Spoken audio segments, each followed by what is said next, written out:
Good afternoon, everyone. Welcome to the Transportation and Environment Subcommittee's first budget hearing of the year. I would like to welcome our new members, Delegate Malcolm Ruff of District 41 in Baltimore City, and Delegate Nino Mangione of District 42A in Baltimore County.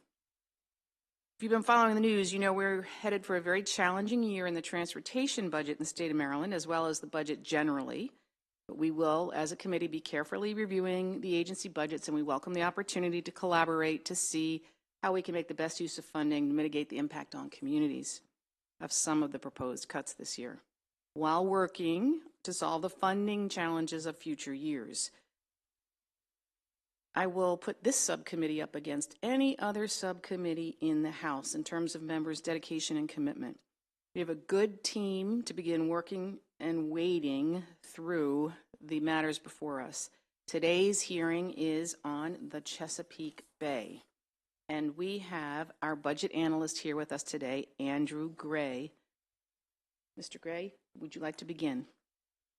Madam Chair, I'll present the Chesapeake Bay overview. This is a policy analysis. This is a broad policy analysis for Chesapeake Bay restoration. It covers a number of agencies. It doesn't have any specific budget actions. Those will be taken to individual agencies.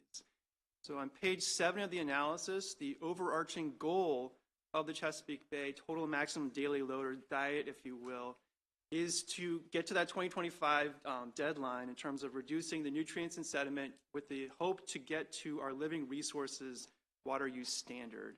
And in order to get to that total maximum daily load, or diet, there is the watershed implementation plans, which are in a sense our kind of exercise plan, if you will, the best management practices we're using to reduce the nutrients and sediment. Then you also have the 2-year milestones, which are an opportunity to check in to see how we're doing, so you don't just wait a number of years and then find out you're off track. You have the 2-year milestones that kind of keep you on track. And finally, there are the backstop options, actions that can be taken by the U.S. Environmental Protection Agency in a regulatory mode in order to ensure that progress is made. Turning now to page 11, Exhibit 2 reflects the Bay restoration maps. This is a little bit dated now, but still shows the big picture in terms of where the nutrients are and how much needs to be reduced. And what you're seeing on that leftmost graph is that agriculture is the predominant loading source by land-river segment for the Chesapeake Bay region. You're also seeing that the progress is spotty. That's kind of shown in the middle in terms of how much has been reduced nutrient-wise, or nitrogen-wise in this particular case. And then in terms of the remaining work that needs to be done on the far right there, in the kind of heavy dark purple, you see that it's a lot concentrated in the Shenandoah River Valley, up around the Lancaster, Pennsylvania area, and then down through the Delmarva Peninsula. It's kind of where a lot of work remains to be done. In terms of Maryland's progress, Exhibit 4 reflects that there has been a little bit of progress between 2021 and 2022 in terms of the total nitrogen load reduction. I'll be focusing on nitrogen for this particular analysis. This is actually a good sign because we were moving backwards between 2020 and 2021 when we had failures at our 2 largest major wastewater treatment plants, Patapsco and Back River, which meant that we actually saw an increase in loading.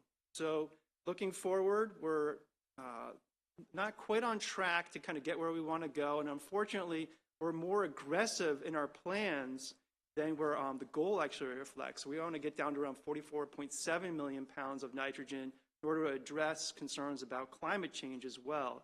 And currently, we're at 50.6 million. So quite a bit of work to be done, a little bit more work, mostly it looks like in the wastewater sector, but hopefully we'll see progress with the Back River and Patapsco plants being back online. Really, where we're going to see a lot of work done is in the agricultural sector, which only had 9.4% reduction between 2009 and 2022, and that's to increase to 16% from the next couple of years.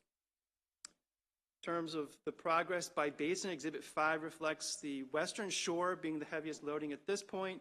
That largely reflects the major wastewater treatment plants and the kind of backsliding that has occurred there. It's a mostly urban region. Eastern shore is the agricultural region, so that's kind of the breakdown in terms of a lot of the work that needs to be done going forward. In terms of the overall progress, Exhibit 9 shows what it looks like for all Bay states, all 6 jurisdictions, and you see that the 2022 actual is 239.2 million pounds, very little difference between 2021, and still quite a ways to go in terms of that watershed implementation plan goal, around 204.8 million pounds. And a lot of the work looks like it needs to be done by Delaware, but that's only on a percentage-wise. It's really Pennsylvania that's the kind of lion's share of the remaining nitrogen and phosphorus sediment reduction. In terms of the overall funding, we'll turn now to page 22. There are a couple ways you can look at this in terms of the big picture, environmental education and land preservation and transit projects, everything that goes into Chesapeake Bay restoration, in addition to the nitrogen, phosphorus, and sediment reductions. You can also look at it in terms of the 2-year milestones, and then finally in terms of the Chesapeake and Atlantic Coastal Bays 2010 Trust Fund, which is looking at particular non-point sources. So first of all, we'll be looking at the overall big picture. So this is Exhibit 8 on page 23. This reflects all the funding that's collated by the Department of Budget and Management, working with the agencies to discuss which of their programs have more than 50% of their work related to Chesapeake Bay restoration. And you see the breakdown here in terms of the overall funding changed by around $195.5 million, a decrease between 2024 appropriation and the 2025 allowance, largely due to the Program Open Space, Rural Legacy, and Maryland Agricultural Land Preservation Foundation reduction. This is due to the transfer tax reductions. So what you're seeing is a double whammy of sorts. You're seeing not only a reduction in the estimate of how much we think it's going to be coming in, we're also seeing an adjustment for an over-optimistic estimate from 2 years ago that we now have to account for. So the combination of the two means we're seeing a large decrease in the transfer tax funding supporting our conservation programs. Then the Maryland Department of the Environment decreased around $30.6 million, largely in the wastewater sector due to changes in the Water Quality Revolving Loan Fund and some of the funding for the Bay Restoration Fund. The Maryland Department of Transportation changes around about $9 million or so due to the transit projects, kind of a flux there.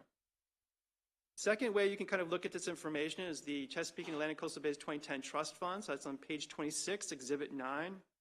So this shows the allocation of funding from the Chesapeake and Atlantic Coastal Bays 2010 Trust Fund for fiscal 24 and 2025. This reflects the funding coming from the motor fuel tax and the short-term rental vehicle tax as well. And what you're seeing is the increase in the overall amount of funding available between the 2 years. There's $60.7 million going up to $74.5 million. The largest change is really for the competitive grant program, which increases by $12.9 million for the lower right corner of that particular exhibit. One thing to note here is that there's going to be there's a Budget Reconciliation and Financing Act provision that would switch out $2.5 million in general funds that are reflected in this exhibit for $2.5 million in special funds from the Chesapeake and Atlantic Coastal Bays 2010 Trust Fund in order to have some savings and then still be able to honor the Tree Solutions Now Act mandate. In terms of the trust fund recommendation, on page 27, DLS recommends the adoption of committee narrative asking for a similar report next year. This will show up in the Department of Natural Resources budget analysis. In terms of historical and projected Chesapeake Bay restoration spending, this is information that's requested each year, committee narrative in this past year. From the administration, information submitted December 1, 2023. It gives you a big picture, high-level look at kind of how things are going, what Maryland's looking towards. Some of the things noted here, timing, the reductions that are going to be needed for model changes. The Chesapeake Bay models is largely driven by modeling. The changes that reductions that are going to be needed for the purpose of model changes will be handled after calendar 2025. The acknowledgement that, look, you're kind of changing the game in the middle of the game. Therefore, we're going to kind of address that later. There's also a note here about the consent decrees in Baltimore City. We'll talk about that a little bit further down the analysis. The load reduction plans, we did, there's talks here about how there's less of a safety valve in a sense in terms of the reductions because of some of the considerations about climate change and about agricultural BMPs not being credited the same way. Federal funding information here, federal Infrastructure Investment Jobs Act funding is great, but it doesn't increase the capacity that's needed to compete for that funding or the capacity to actually implement the projects. So it provides more money for projects, but not necessarily for the people to go get the money or to actually implement the funding as it comes to them. Ongoing challenges are population growth, which has been discussed for a number of years now, and climate change, and the Conowingo Dam, I would note. Discussion about the executive order the governor signed that kind of revamps the Governor's Council on the Chesapeake Bay and also intends to accelerate restoration. little discussion about the Condomingo Dam, and then there's a discussion about load reductions versus health indicators. And we'll talk about this a little bit later in another issue. Basic idea being that we're kind of switching from a look at nutrient and sediment reductions, which is supposed to get us to living resources, to looking directly at living resources and how we can kind of improve them. DLS recommends committee narrative asking for a similar report next year. This would also occur in DNR's analysis. The comprehensive evaluation of system response on page 28. So this is a big report that was discussed a little bit last year. Tentatively, there's the idea of kind of some draft information has come out. Now the report has been released, and it talks about the kind of the big picture. How are we doing in terms of the work for Chesapeake Bay restoration? And just a little bit of background, Exhibit 10 kind of goes into exquisite detail about this. But basically what you're trying to do is reduce the stressors, the pollutants, the nutrients, the nitrogen, phosphorus, and sediment in order to meet water quality criteria. This is dissolved oxygen, water clarity, and chlorophyll A. And the hope is if you can reach those water quality criteria, then you'll actually be able to support the living resources, the designated use, under the total maximum daily load. And then Exhibit 10 kind of shows you that. You kind of go down the left-hand side and then come up the right-hand side. What's interesting here is that it talks about some of the challenges that are occurring in terms of our work for Chesapeake Bay restoration. Those are noted on page 30. There's implementation gaps. That's the difference between what we're doing and what we need to do. There's response gaps, which is the difference between kind of what we think is going to happen and the actual effectiveness of what we're doing. And there's uncertainty and complexity about the science underlying a lot of this. And this is largely due to the fact that it's a very complex ecosystem. And so it's not just the nitrogen, phosphorus, and sediment that are necessary to be reduced in order to get to our living resources goals. We're also talking about water temperature, pH, salinity, toxic chemicals, and fine sediment as well. So there are additional considerations here. And that was understood to begin with, but it's becoming more and more clear and it needs to be addressed in some way, the kind of the nexus between what we're doing and our goal, the living resources. DLS recommends at the bottom of page 30 that the administration comment on how the 2025 budget reflects the new policy direction taken to address the shortcomings noted in the report just discussed. In particular, the need for a pay-for-success outcomes-based model of funding and the need to target funding to the areas of the greatest possible nutrient and sediment reductions and living resources improvements. On page 31, brief issue about the Chesapeake River watershed. This particular watershed has had a number of challenges in recent years in terms of both the watershed itself on land and also the water quality, the output in the water. One of the challenges here has been the stewardship too. The University of Maryland Center for Environmental Science does a report card every year, and they found that stewardship levels are very low in that particular watershed. However, they envision the Chesapeake Partnership, which has been noted by a national nonprofit or a nonprofit regional commission that's looking at kind of best practices across the country. This partnership does show a potential model looking forward in terms of everybody being on the same page and guided by the overall principle of a collective impact framework, and they have a common agenda they've been working on. DLS recommends the administration comment on the capacity of that partnership to reverse the lack of progress in the particular Chesapeake Choptank River watershed, and to comment on how targeting technical assistance and funding could help in that particular watershed. The bottom of page 31, the discussion about a new Chesapeake Bay land use model. So this is our land change model, excuse me. This was work that was led by U.S. Geological Survey. What they did is they took a look at the entire watershed with a focus on Maryland, which was really helpful. And they developed 5 scenarios as shown on page 32. They kind of try to understand what's going to happen. Historic trends would just be the no changes. We're just going to continue on with what we're doing into the future. Then you have various overlays on top of that in terms of current zoning, and then actually increasing the work in terms of looking at concentrating growth in areas with growth management, a kind of forest focus and an agricultural focus. And so the question was, which of these scenarios would be best for Chesapeake Bay restoration? What they found that the growth management scenario was most effective in terms of reducing the growth of impervious surfaces, and then kind of in general helping with Chesapeake Bay restoration and the nutrient reductions. However, it didn't really capture the sensitive lands and agricultural character of the watershed. So it really needs to be a combination of growth management and a focus on targeted land preservation and easements, say for the agricultural land component. DLS recommends that the administration comment on the value of growth management and strategic land conservation for Chesapeake Bay restoration and the role of each of these in the future plans for Chesapeake Bay restoration. All right, moving down to page 33, the Conowingo Dam. So the Conowingo Dam is a certain amount of press about this policy area. There are a number of components to discuss. I won't go too deep. Conowingo Watershed Implementation Plan is the $6.75 million pounds of additional reductions that need to occur on top of what the states have already committed to.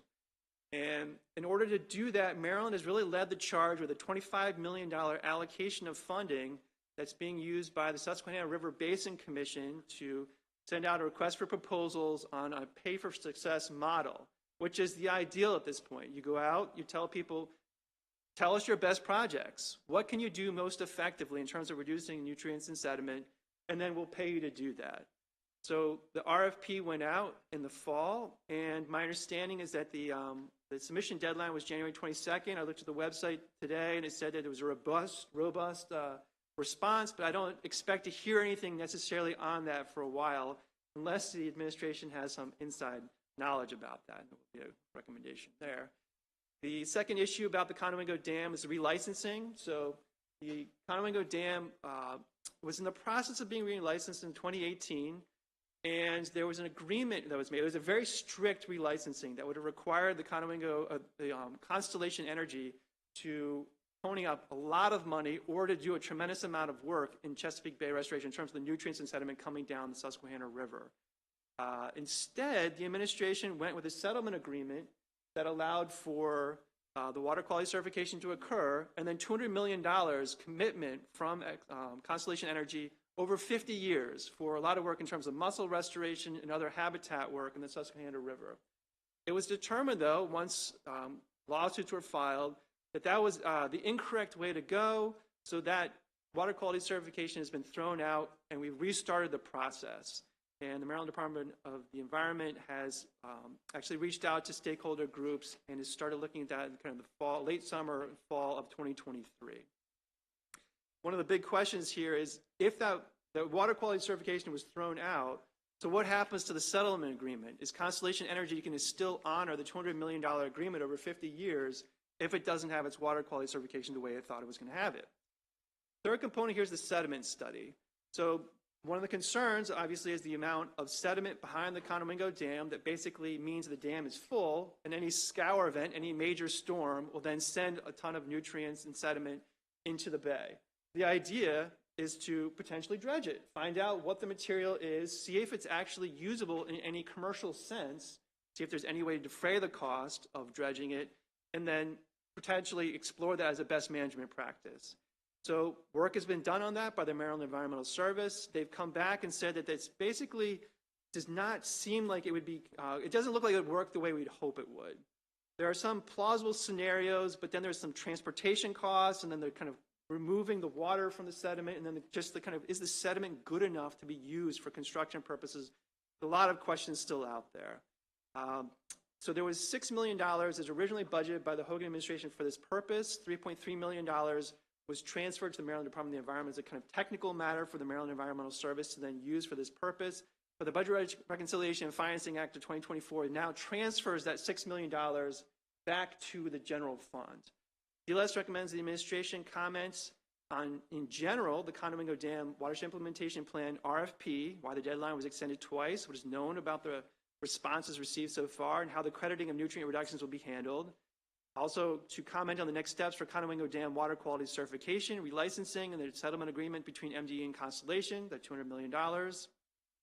And to comment on the next steps for dredging the Conowingo Dam, the status of the Conowingo dredging expert panel that was in theory assembled, we have not really seen any outcome from. In theory, they would have said whether the best management practice, it merited being a best management practice. On the bottom of page 36 is the seventh issue. This concerns Back River and Patapsco consent decree with Baltimore City.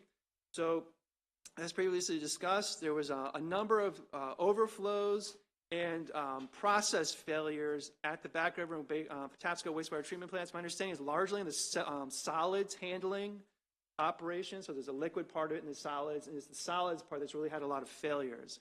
So Maryland Environmental Service was in order to go in to kind of do some operations work and to kind of work with the city.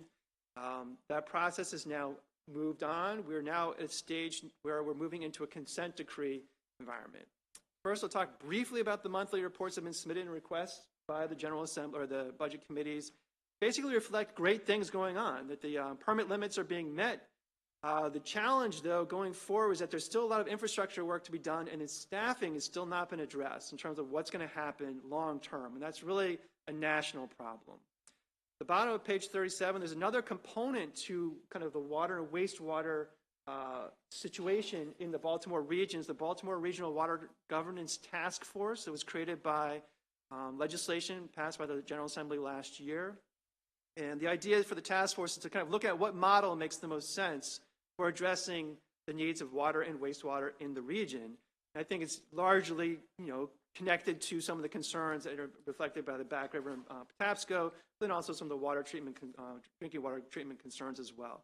So the report is due January 30th, 2024. Preliminary information indicates that there hasn't been kind of universal consent to a particular model. There's a hope that a long-term special district or authority could occur, but the idea is that there's a lot more work needed to make that happen. So there's perhaps the idea of an interim solution with a long-term plan remains to be seen. Finally, that consent decree that was discussed, a number of components for Baltimore City to comply with on the bottom of page 38. A lot of work needs to be done in terms of the infrastructure at the wastewater treatment plants, transparency and public notification requirements in terms of online postings, third-party engineering assessment, which is great, having an engineer go in there and then take a look at things to give it kind of heads up. How are things doing? The final confirmation report to kind of say how things were going is required. And access, stipulated penalties are put in place so that if things don't occur, then those penalties occur. And then including the idea of not comply or not indicating that you haven't complied as well. Then there's around $4.8 million in civil penalties that's reflected as a payment, $1.4 million or so to go to the Maryland Department of the Environment as an initial penalty. $1.4 million will also be held in abeyance just to see if everything is done correctly. If it's done correctly, the money is released, but if it's not, then it's paid. There's $1.9 million required to be paid to the Chesapeake Bay Trust for water quality improvement and restoration projects in the affected watersheds. The final component is the Blue Water Baltimore's fees and costs, which must be reimbursed. DLS recommends that the administration comment in general on the status of implementation of the work to be performed as part of the Back River and Patapsco wastewater treatment plant. Consent to create, in particular, with the prognosis for meeting future permit limits and the required staffing reports and plans. The eighth and almost last issue, second to last, is targeting the cover crop program. Really quickly here, targeting is very important moving forward in terms of making sure that we're using our money effectively for Chesapeake Bay restoration purposes. Two components into the non-point source world, two programs, the Maryland Agricultural Cost Share Program, capital funding. There has been some targeting in the past, but it's not clear to me whether the targeting is still occurring. Then there's also the cover crop program, which is a very successful program, but it's really based on the kind of cost effectiveness of cover crop options as opposed to strategic spatial targeting of that funding. Once again, targeting is very important. It appears that we're almost at the technological point where the research tells us enough about how much is coming off the lands in terms of surface flow, agricultural land surface flow, and subsurface, and also just the mapping that can be done by, say, the Chesapeake Conservancy's nonprofit organization to potentially get at the point to understand where are our high loss areas of nutrient and sediment. That way we could focus our resources potentially at the farm or even at the field level. And finally, there's a resolution on pages 40 and 41 of the EPA lawsuits. And not much more to be said about that. The administration can comment there. And this is non-budgeted, therefore, thank you very much. Thank you very much, Mr. Gray. You've done a really comprehensive analysis. We all appreciate it. And I would like to invite up as a panel Secretary Josh Kurtz from the Department of Natural Resources, Secretary Serena McElwain from the Maryland Department of Environment, Secretary Kevin Addix from the Department of Agriculture, and do we have Secretary Rebecca Flora here from the Department of Planning? So step on up, and I don't know if you have a predetermined order you'd like to go in, but if you do, whoever is first may proceed. Perfect. Thank you so much, Madam Chair, Mr. Vice Chair, members of the subcommittee. Thank you for having us today to talk about this incredibly important resource that we have in the state of Maryland. I think it's one that provides us economic benefit, provides us recreational benefit, and it's deeply ingrained in the culture of the state of Maryland. I can't think of another state that has the flag inside of a crustacean like we do, oftentimes in bumper stickers and things like that. Marylanders identify with the Bay, and we take that very seriously. For the record, I'm Josh Kurtz. I'm the Secretary for the Department of Natural Resources, and I'm joined by my colleague, Secretary Sarita McElwain of the Department of the Environment, Secretary Rebecca Flora of the Department of Planning, and Secretary Kevin Addix of the Department of Agriculture. If it's all right with you, Madam Chair, we'd like to make some brief introductory remarks and then talk about the recommendations. Yes, thank you. Perfect. All right. So what I wanted to address first off is the general approach that we're taking as an administration, how we're tackling this issue, and how we're really evaluating solutions. And number one, when we took office, I think the thing we've realized is the importance of very, very, very deep coordination, not only across our agencies, with the legislature, but with other partners. There's a significant number of entities that do work in the Chesapeake Bay, whether that be business, the business community, nonprofit, or academics, but also the importance of coordinating across the watershed. What happens in Pennsylvania, what happens in the other states affects our water quality. And so one of the things that we've put an emphasis on is building that leadership as an administration. In December, the governor was elected the chair of the Executive Council for the Bay Program, and we will be chairing the Principal Staff Committee as well, really driving the decision-making at the highest level around the Bay Program. The other thing we're really looking to do, and I think it's touched on at CSER, is build more opportunities for the business community through Pay for Success to participate within the Bay Restoration Program, and I know we'll discuss more of that once we get into CSER. Fundamentally, though, we're really doing it by what the governor says is being data-driven and heart-led. So we are relying on the best available science, the newest data. We've heard about CSER. There's a Warming Waters report out there as well that's been critical to looking at and evaluating how we're doing the work and how we're not only doing the work, but how we're improving it. And then the heart-led piece is bringing people in. What we want to do is build a much broader constituency around the Bay, folks that care about and are impacted by, and give them the ability to weigh in and help us continue to build and grow the restoration success. We've established a lot of this through the executive order to create the Watershed Council. One thing I think is important to note about that is it's not only the leaders of many agencies, but it's also our staff and a management board that supports that council. So every day those folks are talking, communicating, and working together to ensure that we're meeting these really big goals. And that we're leading the region to kind of decide what happens after 2025 when the agreement is up.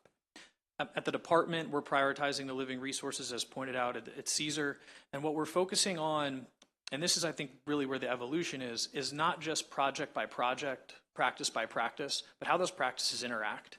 And so we're looking across the landscape to make sure that we're putting in practices that reduce water quality, or that improve water quality, reduce pollutants, really drive that living resource response, more crabs, more oysters, more SAV, better water for people to boat and swim in. And with that, I'll turn it over to my colleagues. Thank you. Good afternoon, Chairman Watson. Good to see you again, Vice Chair. Oh, hi.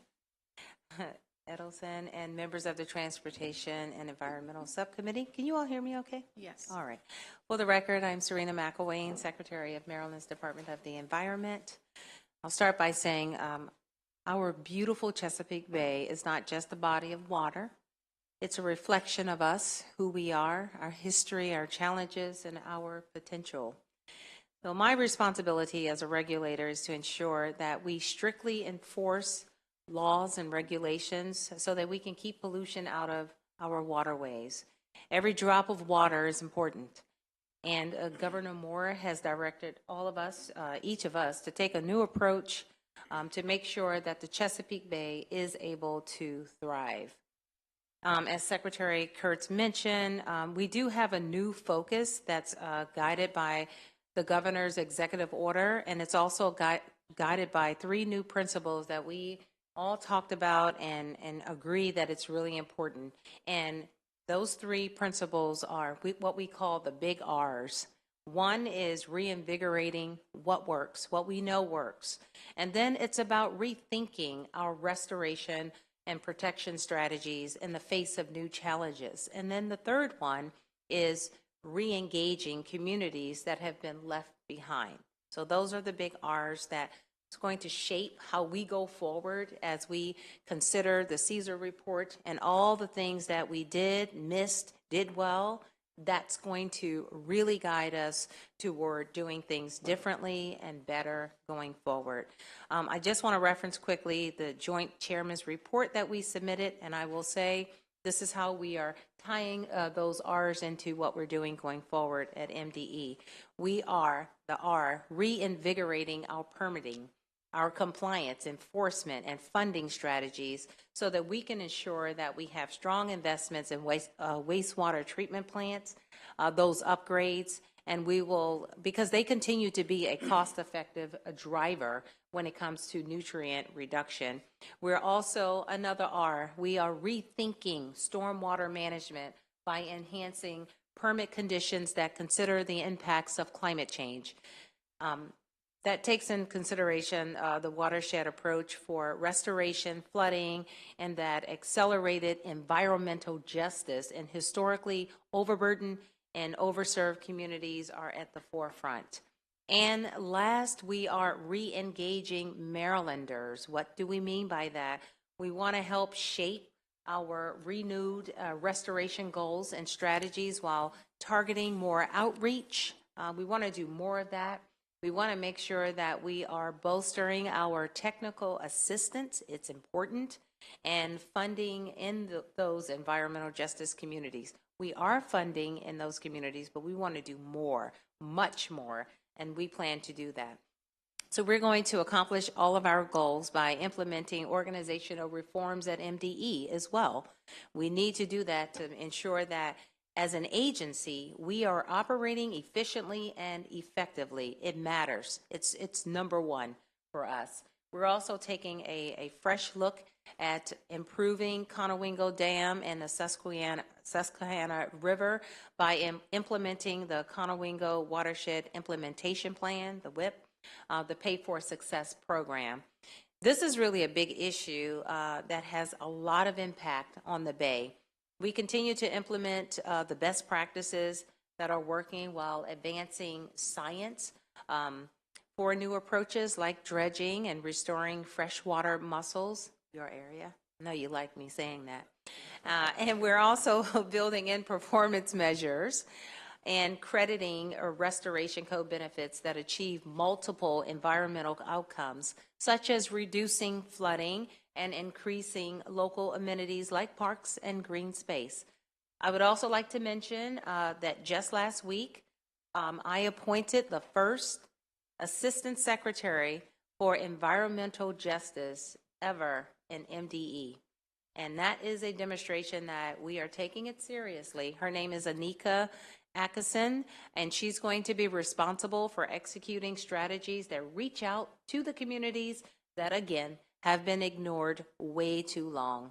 Everybody deserves clean air, clean water, and we're going to make sure that no one else is left behind. And last, I'm committed to turning our vision for a revitalized Bay into reality. With your support, we can create a legacy of a healthy, vibrant Bay, and one that reflects the best of Maryland. So thank you for your time, and I'll turn it over to you, Secretary. Hi, everyone. Good to see you all again this year. Really want to thank Chair Watson and Vice Chair Edelson. I'm going to try to make this very short so we can get to your questions. As Secretary of the Maryland Department of Planning, our focus is very much on the non-point source pollution and growth and development patterns in terms of our agency. I like to think of us as the agency that connects the dots, that really creates the forum where all of these different disparate parts come together. And I think there's a lot of need for discussion over where is that balance point between trying to achieve all of these goals we have for both growth and economic development and, ensuring that we have fresh water supplies and, agriculture, economy, all of these things sometimes conflict. And so at the Department of Planning, we really feel we're the facilitator, the connect the dots, bring it all together, and in particular through the smart growth, I hope in this session, soon to be named the Sustainable Growth Subcabinet.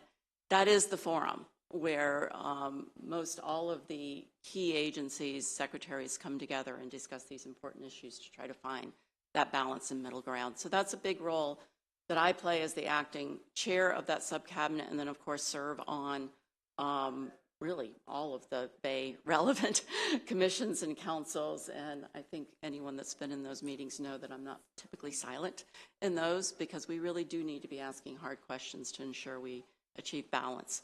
And so I'm here to really support my colleagues, to support this effort, and then of course we'll respond very specifically to recommendation number 5 around non-point pollution and specifically growth management, and how do we do that in a way that we can still keep our economy growing.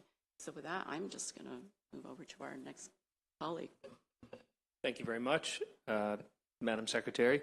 Chair Watson, Vice Chair Edelson, thank you very much, members of the committee. For the record, Kevin Addix, Secretary of the Department of Agriculture. Our department is in business. The business that we're in is to support the business of agriculture. And agriculture is a significant part of the state's revenue. In fact, it is the #1 commercial industry in the state. But that's not big business. It is hundreds, if not thousands, of very small businesses in rural areas across the state.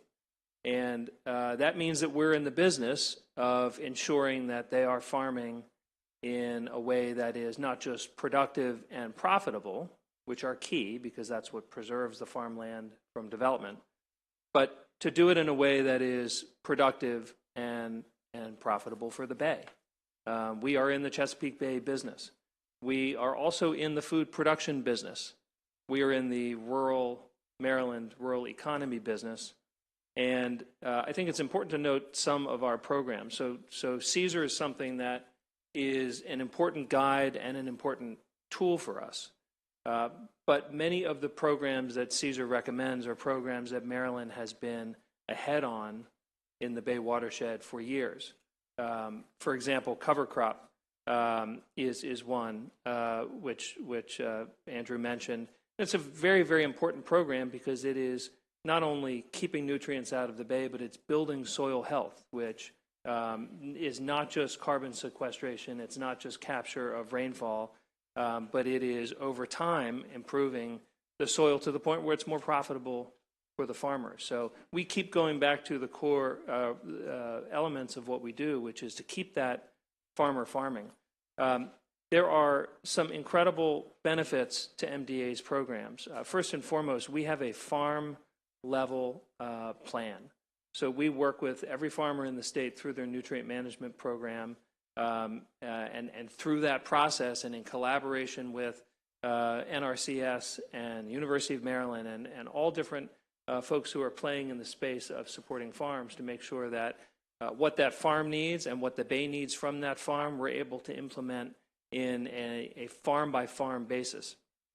CSER has helped us to understand that while we've been targeting Bay restoration based on best management practices, we've been focusing on and targeting a number of BMPs around the state. That's helpful, but maybe it's going to be more helpful if we target spatially and geographically around streams that are maybe in the most desperate need.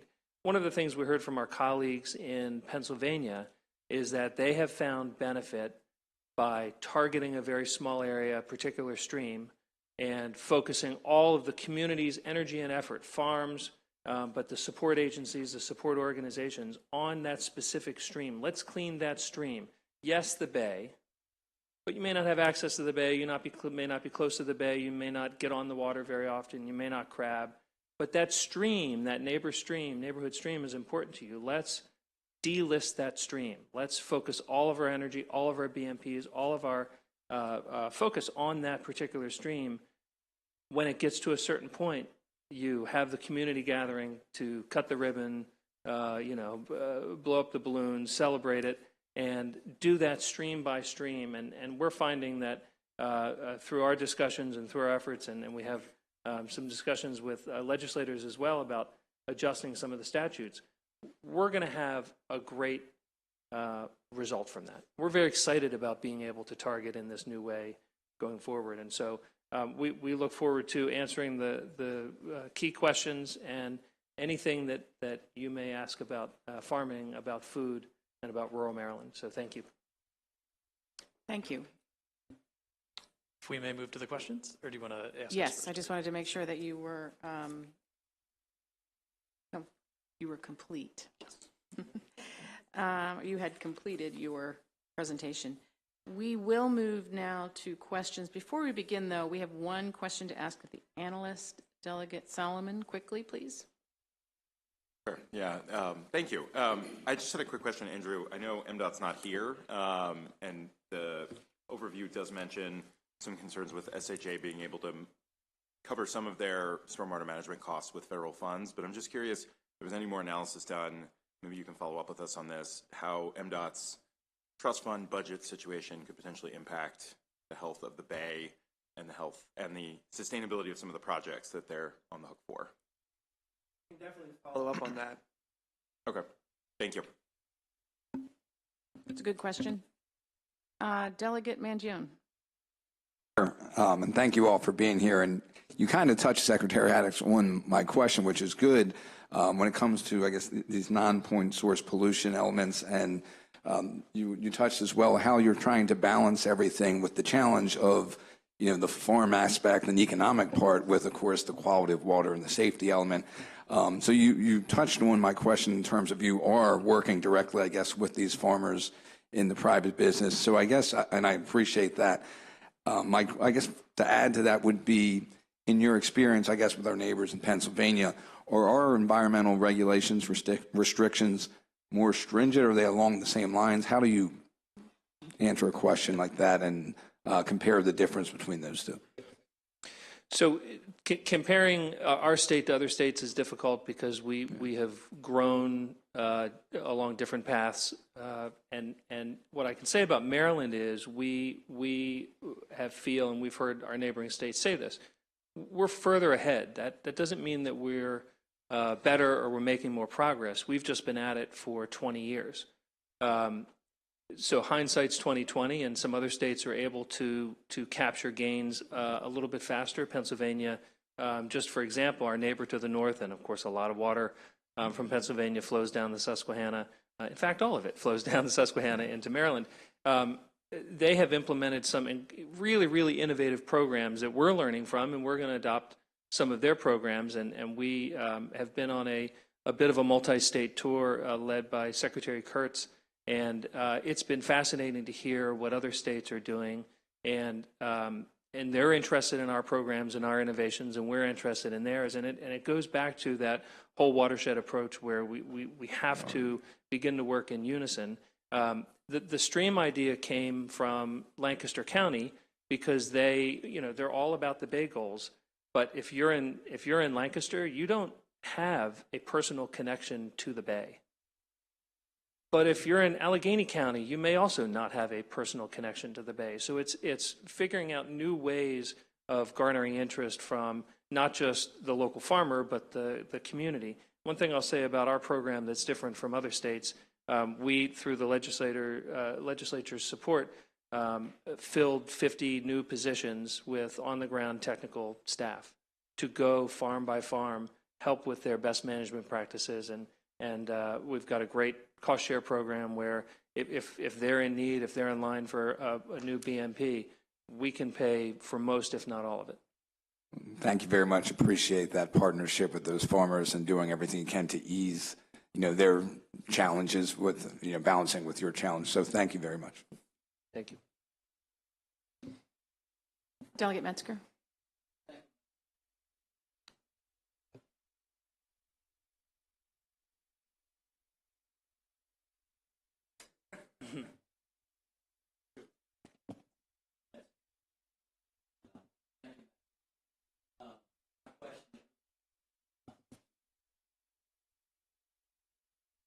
I'm going to ask you, where are we at with Back River?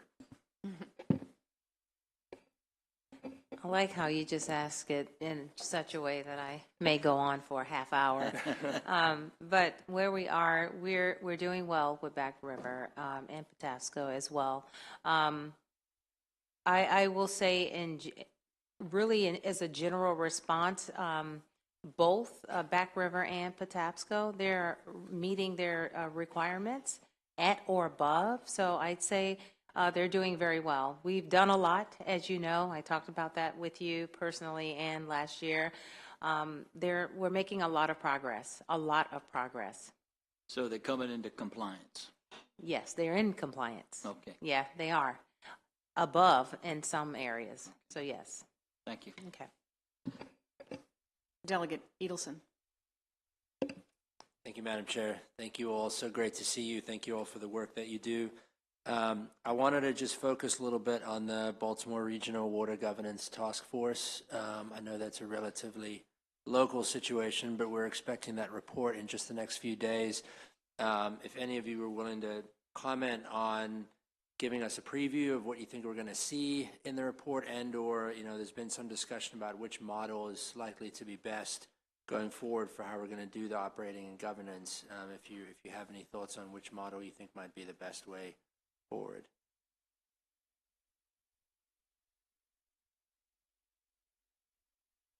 Do we have a response to that? We weren't included. Doesn't sound like we have an answer for you. Okay. We're all passing the buck here. I will tell you, for us, we weren't really included in it, so I really do not know. I think that's the same for all of us. Yeah. Understood. I'm going to go to Delegate Ruff and then to Delegate Solomon. Thank you, Madam Chair, and thank you to our panel. Much appreciate all the work that you all are doing. I wanted to follow up on my colleagues' questions and get a little more granular on where we are with the consent decree, because as you know, I'm from West Baltimore City, and wanted to understand kind of what are the next steps that the department, especially the Department of Environment, is going to take as far as ensuring that the staffing needs of these plants are taken care of. And can you touch on whether there really still is this nationwide shortage of wastewater plant operators, how we're addressing that, and if there's any fear of the permits for these wastewater plants being in jeopardy?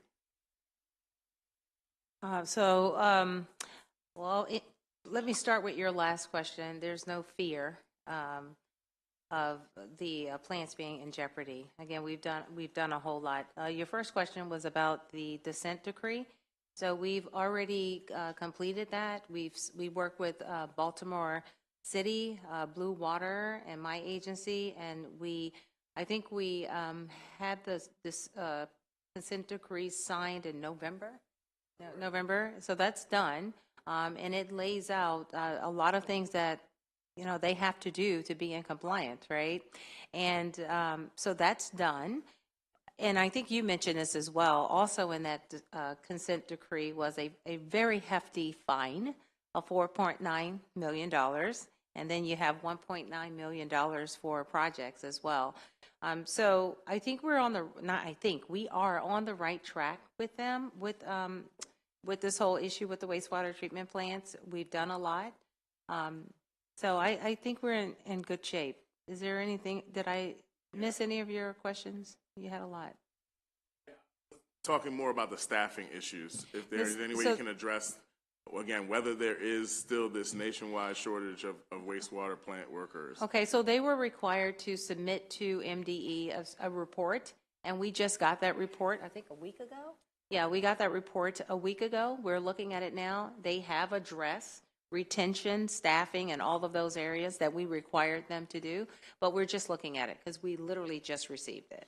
Got it. So we're going to see in that report that they are now permanently licensed wastewater plant operators, not temporarily licensed wastewater plant workers, so that we are in compliance with the permitting that's required by the federal government. That's exactly right. And I love the way you're asking the question with passion because you feel the same way I do. We're not playing around.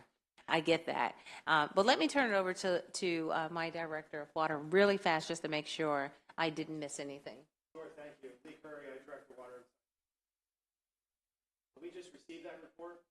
There's still an issue with staffing. They still need to build the staffing. Sure. Do that.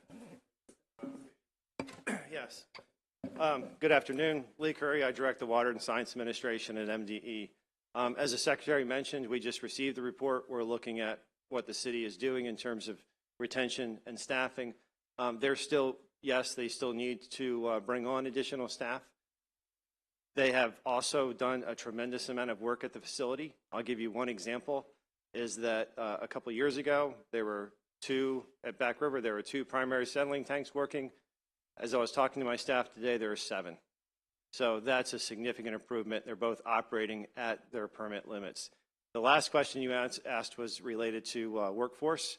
Workforce capacity in the wastewater sector is a nationwide issue. And we're working closely with the Secretary and with EPA to figure out what programs, how can we help as a state move this forward. We're working with the Maryland Environmental Service. Baltimore City recognizes it's an issue. So we're continuing to brainstorm there and identify what we can do.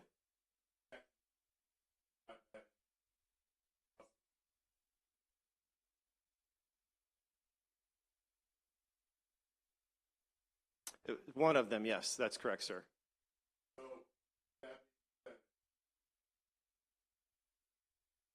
That doesn't put us in any jeopardy of, dealing with the permitting, with any permitting issues for discharge? Not at this time. I mean, they have the staffing they need to keep operating the plant as they're operating it today. They need to bring on more permanent and more licensed staff. We need to take a look at that report and figure out where the gaps are. But I think the trajectory is positive. We've seen this all moving in the right direction over the last year and a half. Myself, I haven't seen Patapsco, for example, operate at this level ever. So to me, that's a very good sign. So you would say management and infrastructure is going well. The biggest issue is staffing.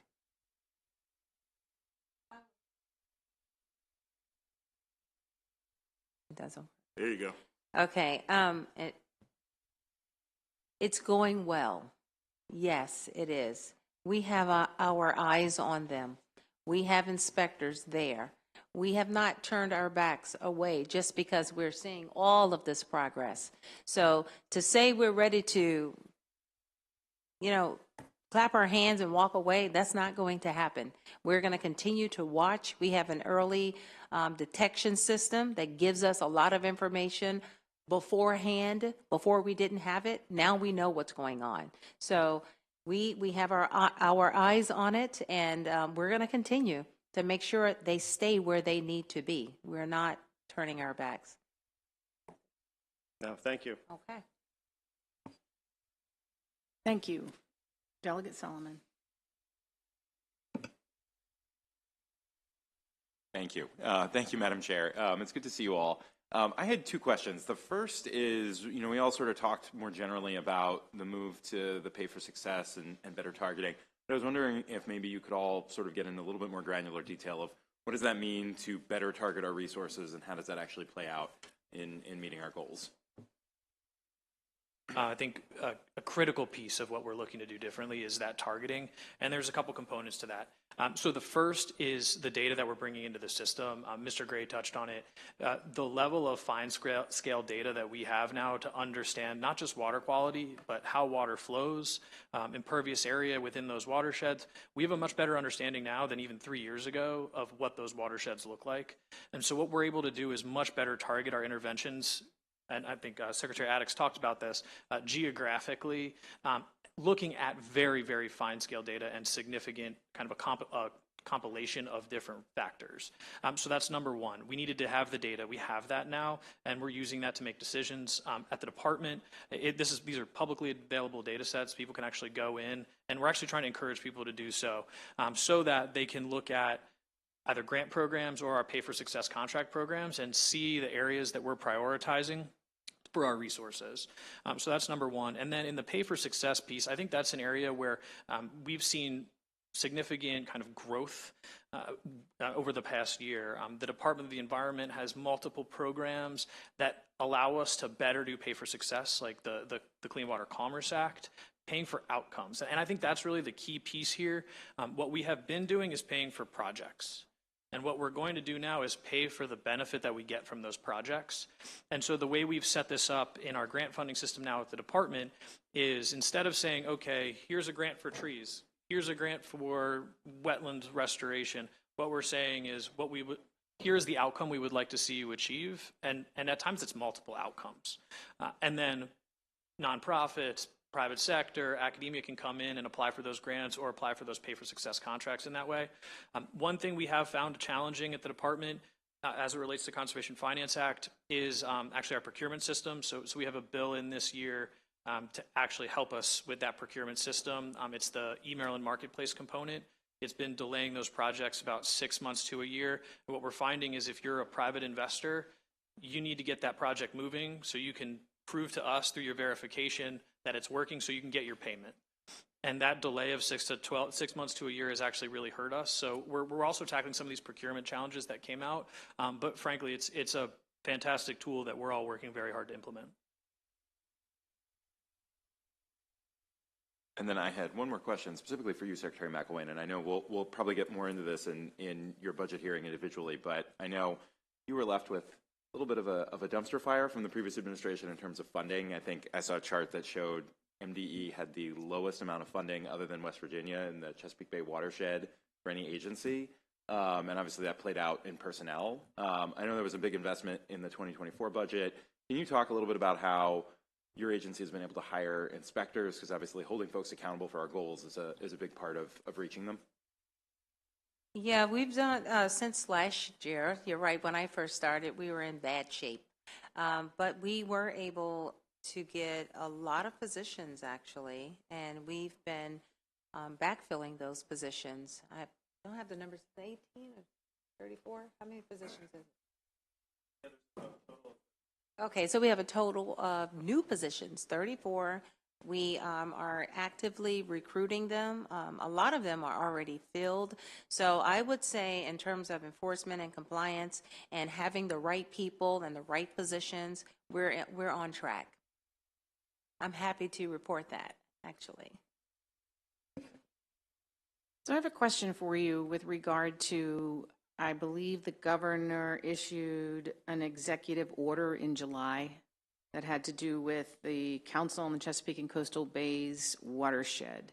And how does that, is that anything new? Is that anything new that's going to help you and help us with our goals here? And how does that interact with any of your efforts? Absolutely. We see this as really foundational for the changes that we need to make. I think when you look at moving to the future of targeting and targeting interventions, we all put interventions in different places. And we need to be considering if we're going to do a SAV restoration downstream of a wastewater treatment plant, which is downstream of an agricultural BMP, we're actually looking to talk to each other in terms of actually implementing those projects. And the Watershed Council provides us that forum to talk through challenges in the regulatory environment, funding opportunities, work on federal grant making, or applying for federal grants. So that space, we're meeting regularly, and our staff, again, we've established that management board that supports that. Meet regularly as well. Those, I think, really foster the changes that we need to see or accelerate those changes that we need to see and have that happen across all of our agencies. So that was the focus of that executive order, and that's kind of how we've been functioning. We've been inviting in other folks to join us. We recently got a briefing on CSER from the authors. We've done a wide range of things in that council, but really the focus is that collaboration coordination. So it's helping you break down the silos between agencies and different components of state government? Absolutely, yes. And then share data. I think having UMCs be a partner of that council has been really important for us. Okay, good. Are there any other questions from our committee members? Delegate Edelson. Thank you, Madam Chair. So to go from my prior question, which is very granular, to a much higher square foot question, I mean, I don't know if the answer is going to be all of these specific targeted interventions, but you know, the overall health of the bay has not improved significantly over time. We're still in sort of a moderate health in most of the scores that I see. So what do we, what do we think is sort of the long-term play here to get that, from a C to a B to an A? Is it something in which if we don't tackle climate change on a much larger scale, it's going to be overwhelming for us, or can these targeted interventions really make a difference? What is your thoughts on the next 5, 10, 15 years for the health of the bay? Yeah, I think that is that's the question that we're trying to answer for the region, frankly, right now. And having that leadership role with the executive council is going to be very important for us. When we look at where we are, I think there's a really important piece to note, and it's where we are compared to where we started in the 80s when we first put together the Bay Restoration Plan and agreements. And what we have been able to achieve, while it is not quite to the level of what we wanted to and what we expected, when you add in the layers of climate change and you add in the amount of impervious surface that we've increased by population, which then goes to a greater need for wastewater treatment and septic, the level of production we've seen increase in the agricultural space, the fact that we've still been able to make progress is frankly outstanding. And it is a reason that we are a global leader in restoring an estuary. What we're seeing now and what the science is telling us is the gaps have been, there are gaps out there that we didn't know about. And that's what CSER shows us, whether those gaps are implementation gaps, whether those gaps are time horizon. And so what we're looking to do with these targeted interventions is get at those gaps before they occur. And so what we're also looking to do, and I think, with having Department of Planning play such a key role in this, is take a more universal view of where we're going to be as a society, frankly, in 5 to 10 years, and plan our restoration effort around where we're going to be, not where we've been. I think a flaw in the restoration approach so far, and I think CSER bears this out, is that we have looked back to the 1700s and said, that's the bay. It's not the bay, right? And we are embracing the fact that we need to provide a different vision for what a restored bay looks like. Now, that doesn't mean we're going away from the TMDL or the clean water metrics, not at all. We're just leaning into those even harder. But we're incorporating more of what the bay means to others and what it could be into that future planning. So I think that's what we really see as the exciting opportunity, is redefining what the bay can be for Maryland. Let me add to that. Our projections at our state data center inside Maryland Department of Planning show that between 2020 and 2015, you all have probably heard this, we're going to grow by 1 million people. So once again, this word balance, you're going to hear it a lot from me this session, of that reality that we want. We want to embrace growth. We need people moving into the state. We need economic growth. Which is why we work so closely together along with some of our other colleagues, have to work on that happening at the same time using best practices. So actually, I came from a developer community. I know that it is absolutely possible through best practices without necessarily huge added costs to do development right. So the question in growth is, where do we grow? How do we do it? Who benefits? And who's going to suffer the costs? And I think those are big challenges that all of us really need to think about in terms of every investment that's made, in terms of the investments that we do make as a state, ensuring we're getting multiplier benefit in the absolute best possible way, because this is a big challenge. We want population growth, but we have to balance that with how can we do that so we don't create more other problems, so-called downstream. I know it's possible. The modeling, the tools, the technology, it's all there. A lot of what we have to do is behavioral cultural change. And I think the notion of the watershed being added to how we think about this is to think about not just the bay and its surrounding communities, but the entire watershed. So certainly within planning, we're going to be doing a lot of outreach and regional meetings. We have to think more regionally. Water doesn't understand political boundaries. And so how we really look at these natural resources in a way that's a more regional, we have a lot of work to do at the local level. I am not going to reach in and tell folks, but I think we can lead by example. I think we can actually advance best practices that benefit everyone. So we do have a big role to play. It's a little softer in that we're not a permitting agency.